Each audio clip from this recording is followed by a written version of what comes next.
Hello, beautiful dreamer. Welcome to this episode of Timeless Truths. You're in for a treat today. I have my very good friend, Monica Braslaw. Monica is also a life coach, but she has a very specific niche that I am so excited to share with you.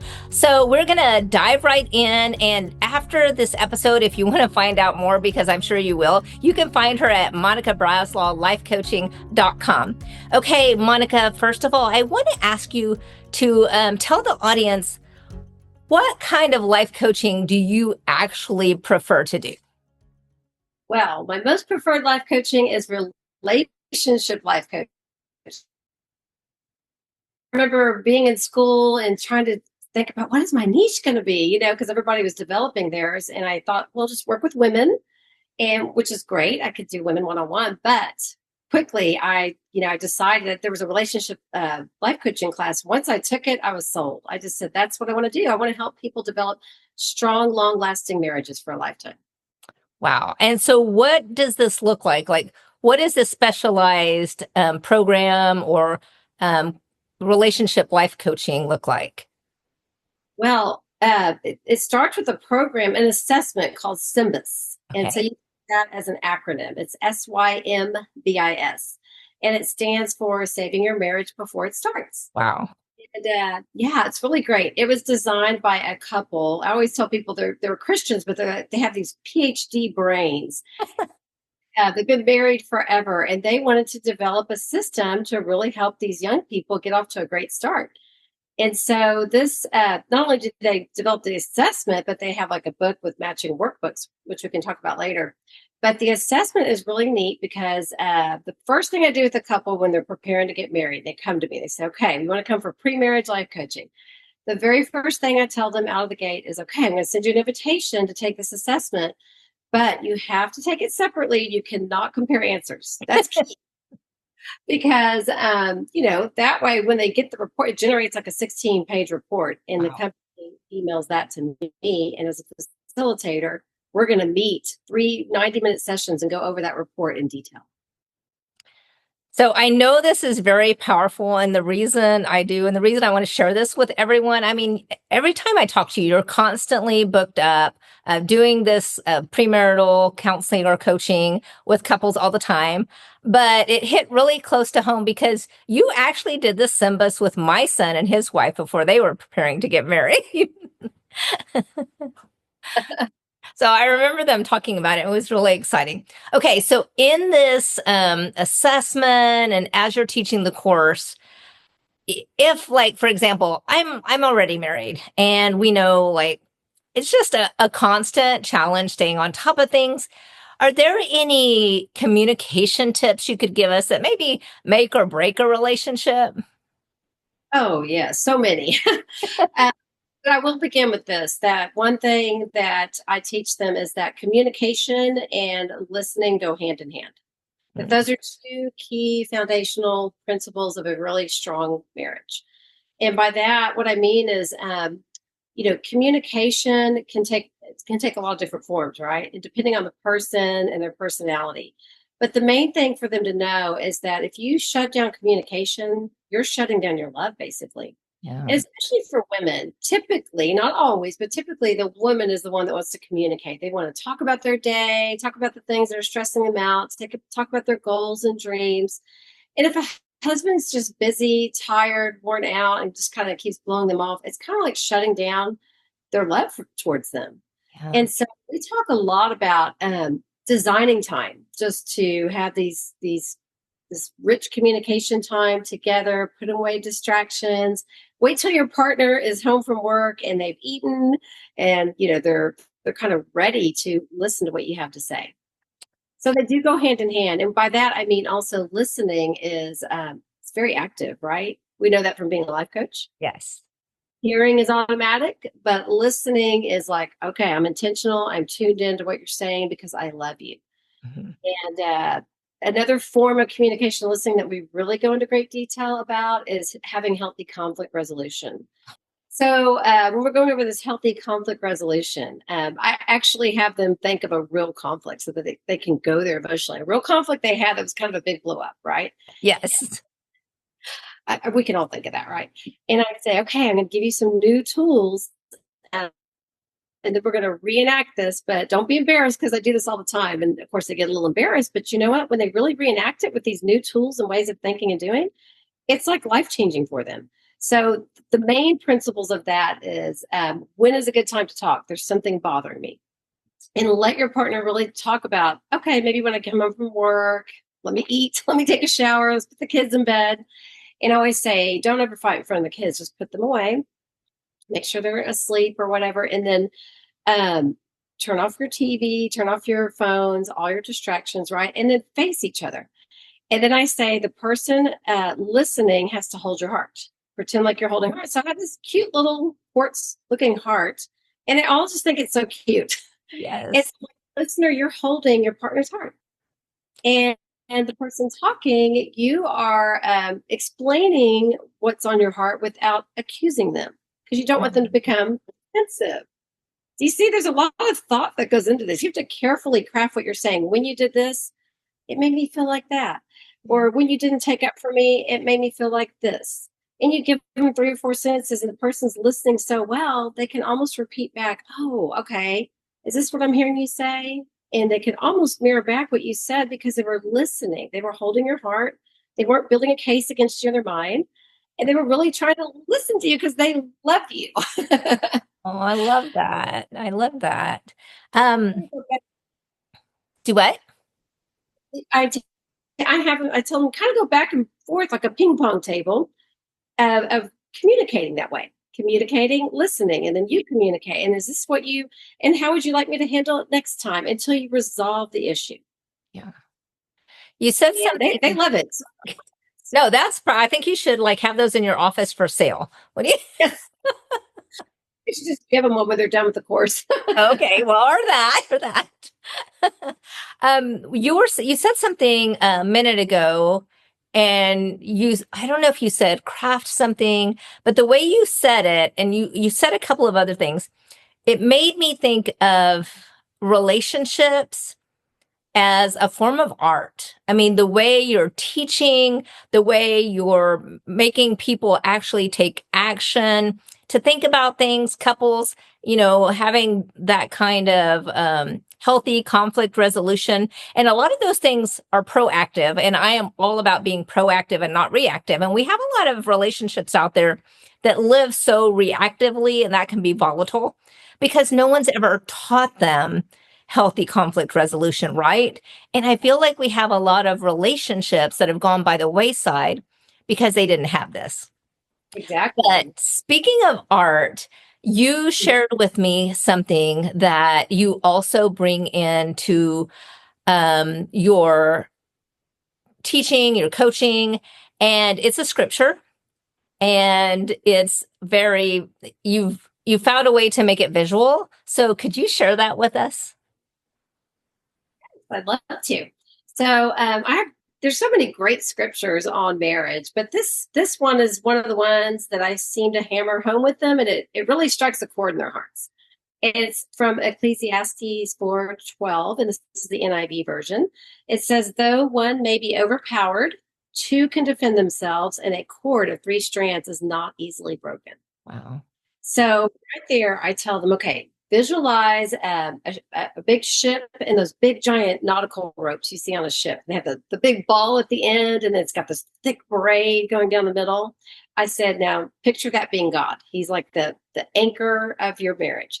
And now there's a kind of a smaller rope going this way and a smaller rope going that way. And here's the husband, here's the wife, and then the big rope down the middle is God. And now when we work together with God and we've braided all together and we're unified in our thinking and our doing and we're for each other and we're letting God take the lead, that rope, can you imagine that braided, how strong that's going to be? It's going to be unbreakable, right? Yes, And that's what God, our marriage, our relationships, because our our marriage relationship is so important to God because it's supposed to reflect Christ to the world. Yeah. He designed marriage. And so I tell people, well, here's one thing I did want to show you, a little visualization is my daughter did this at her wedding. Her and her husband loved that verse so much that they bought this cross on Etsy and then they braided it on the altar. So I'm going to show you that. Wow. And so I don't know if you can see. And it looks like right here, these are like big nails. And so it's just such a great representation, I think, of Christ on the cross, and which also leads into marriage being very sacrificial. Yes. Yes. I think if everybody had that visual, like I said, you make relationships an art. And I think just that visual that you put together about that 3-strand cord, but how strong it is. And like we can withstand this if we remember to keep God in the center of our relationships. I hope everybody's enjoying this as much as I am. Monica and I always say we geek out on this stuff because we love it. We love helping people. We love equipping people and helping make them the best they can be. And so that reminds me of the timeless truth that I wanted to share with you guys today is from Mary Carolyn Davies. And it says, I love you not only for what you are, but for what I am when I'm with you. And that's what we're trying to help people develop in these relationships, right? But I think it can also be in friendships. And I feel that way about you, Monica. I feel like every time we come together, I love who I am when I'm around you. I love, we're definitely that iron sharpens iron, right? But you get to do that on a weekly basis with couples. You get to help them come together and love what they make each other become. So another thing that I like to do is I like to wait. I don't want to jump into that right now because we did a session at a conference one time. I don't know if you remember that for South Texas Children's Home Ministries. It was for pastors and counselors. And they asked us to do a breakout session on counseling. And we told on life coaching, we told the difference between counseling and life coaching and mentoring. But you brought something up that I had never heard before in my life. And it just blew my mind. And that's one of those things that makes you make me a better person. You talked about teaching your couples the difference between a covenant and a contract. Can you share that? Because like I said, if we have this paradigm shift as, I don't know, everybody that's out there that can hear this, I think that it's going to really create that 3-strand cord once we get this old mindset out of the way and learn this new mindset the way you teach it. Yes, thank you. I would love to share that. So, yes, I heard this one time from Pastor Jimmy Evans' teachings, and it really struck a chord in me. And so I thought, you know what, I'm going to type that up and I'm going to teach that to the couples that I'm, helping to prepare to have this lifetime marriage because it's really rich. And so it's the definition of a contract versus a covenant. Okay. So a contract is a superficial, temporary relationship where you protect your rights and you limit your responsibilities. Okay. But a covenant, which is, God is covenant God, it's a sacrificial, permanent relationship where you surrender your rights and you assume your responsibilities. Mm-hmm. So right there, I show this little worksheet to the people I'm working with, and I just say, okay, look at those on paper, old school, right? So I'm like, look at it on paper and tell me what you see, the differences that are jumping out at you. So right there, a covenant is sacrificial, a contract is superficial. Mm-hmm. A covenant is permanent, a contract is temporary. A covenant is where you surrender your rights, but a contract, you protect your rights. Mm-hmm. And a covenant is where you assume your responsibilities, but a contract, you're limiting your responsibilities. So think about that mindset going into everyday life, sacrificing, serving one another, forgiving one another endlessly, loving one another, encouraging that person, praying for them. And I just kind of compare it to God. He's a covenant God. And by that, I mean, we never have to worry about him leaving us or forsaking us, right? The Bible says in Hebrews 13:5, I will never leave you. I will never forsake you. That's God talking to us. And so he makes a covenant with us to be in no matter what with us. And so that's how he designed marriage to be. And that's what helps you get to till death do you part. And you know what's the irony in today's society? We have so many people that say, oh, we don't have to get married. We don't need a contract or whatever. But it's not even that. It's about that covenant, and they don't even realize that they have the wrong mindset. That's why they think it's not important, because they're just thinking about protecting themselves and their rights, and they're not thinking about the sacrifice it takes. And I think that's one of the beautiful things about the three-strand cord, about the healthy conflict resolution that you teach. So now I wanted to go back because I want to talk about every end of the episode. I try to leave my audience with a challenge. And I know personally, I have like 4 weddings I'm attending this year. So I know a lot of people I know that are entering into this season, right? And I want them to start off well, to start off with all the tools that they need. But then you have people like me and you that have been married a minute, and huh? I was at 33 years. I don't know what that is in minutes, but it's a lot of minutes. Yeah, that's a lot of minutes. Yeah. Congratulations. That's a testimony right there. So we still don't have it all together. We're still learning. We're constantly learning and growing. And so it doesn't matter if you're engaged, preparing to be married, or if you've been married to like 10, 20, or 33 years. Every episode, I give my audience a challenge. And so, what is a challenge that you consistently see yourself giving your couples? Okay. So the biggest challenge I give them is to put God number one in their lives, because that's going to make them a better spouse, a better parent, a better everything. And they're going to get filled up with Him, and they're not going to depend on their spouse as much because they're filled up with God. Then I say, put your spouse second, right underneath God, and then put your children third. So it's that 1, 2, 3 priority is a big challenge, right? Because sometimes work and parents and friends, you kind of get them in between those priorities, and then everything feels off kilter, right? Yes. So that's the main thing: God first, spouse second, children third, and then everything and everyone after that. Another challenge I give them is to go on weekly date nights, and it sounds so simple, but really we go into detail about how if you don't have fun in your marriage, you may not have a marriage. And That's true. It's, and if you treat those kids like they are more important than your spouse, they are a temporary assignment from God. Marriage is a permanent assignment. Those kids are going to grow up and they're going to move on, hopefully. Yes. Yes. And you're going to have each other for the rest of your life. So you want to be pouring into that every single week if you can. And it doesn't have to be expensive. Like these young couples, they can't always afford a big date night. But I'm like, just have your parents come pick up your kids and stay home and watch a movie and just have fun together. Whatever it takes throughout every season, just remember to put each other first and go on those date nights. And then thirdly, this is really fun. It's called the love checkup, where I tell them like once a month, do this little love checkup. Ask your spouse, hey, what are 3 things I'm doing right now currently in the season that are like a big blessing to you? And so it takes some thought, like, wow, what are you doing? Oh, you're making my coffee, or you're making my lunch, or you picked up my dry cleaning, whatever it is. You're making the bed every day. And then it brings awareness to your spouse, like, okay, I want to do more of that. And then you can even take it one step further and say, now what's 1 or 2 more things I can do to be an even bigger blessing to you? So this is just intentionality of priority of marriage, doing a little love checkup and going on date nights. I tell them, keep the date nights interesting.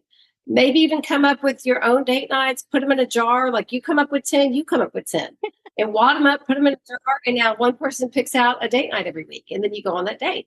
Yes. Be creative. Tell them, flirt with one another. Like just keep it fresh and lively, because if you don't put it on autopilot, it's probably going to crash and burn. Yes. Oh my goodness, you've That's given us so much. So your challenge for this week, and maybe even do it over your Valentine's date night, is to ask your fiance or your spouse, what are 3 things that I am intentionally doing to be a blessing to you? And one example I shared with Monica is I recently was out, and that's why you haven't seen me for a minute, with a broken leg. And my husband started bringing me my coffee every morning in bed, and he has continued that for 2.5 months. And he didn't realize that was like a really big deal until he found out that that was something that a friend of his did that was a blessing to his wife for, they've probably been married about 30 years as well. And so he's continued to do that little blessing to me. But if you never talk to each other about what it is, and like Monica said, or ask, what can I do to be a blessing to you? If you don't communicate these things, they can't read your mind, ladies, as much as we wish that they could. And so if any of this has blessed you, if you have more questions, remember you can look Monica up at Monica up on monicabraslawlifecoaching.com and reach out to her, read her little posts on there. If you have somebody that is getting ready to get married, that Simba Saving Your Marriage Before It Starts is absolutely genius. Like I said, my son did it. And I want to reiterate our timeless truth is to let the people in your life know that you love them not only for what they are, but also for what you are when you're with them. And I pray that as we are intentional with our relationships that are all around us, whether they be the friends that we love in our life or our spouse, that your happily ever after can become a reality and you'll recognize that it definitely isn't a lie. Thank you, Monica, so much for being my guest today. Say thank you for having me, Carolina. And I am definitely a much better person than I could ever try to be on my own with you in my life. So thank you. Thank you.